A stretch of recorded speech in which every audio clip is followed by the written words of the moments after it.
পূর্ব বর্ধমানের দাপুটে তৃণমূল নেতাকে ৬ দিনের পুলিশ হেফাজত দিল আদালত।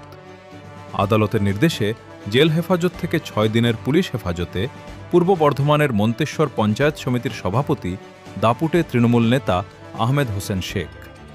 এদিন থানা থেকে হাসপাতালে নিয়ে আসা হল স্বাস্থ্য পরীক্ষার জন্য। চলছে একাধিক অভিযোগের তদন্ত। এর আগেই আমরা জানিয়েছিলাম, কালনা আদালতে জামিন নিতে গিয়েছিলেন মন্তেশ্বরের পঞ্চায়েত সমিতির সভাপতি। কালনা আদালত থেকে গ্রেফতার মন্তেশ্বর পঞ্চায়েত সমিতির সভাপতি আহমদ হোসেন শেখ।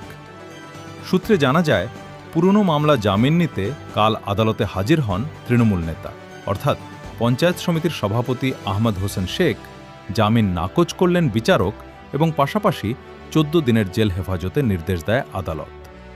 তবে আবার আদালতের নির্দেশে জেল হেফাজত থেকে ৬ দিনের পুলিশ হেফাজতে মন্তেশ্বর পঞ্চায়েত সমিতির সভাপতি দাপুটে তৃণমূল নেতা আহমেদ হোসেন শেখকে।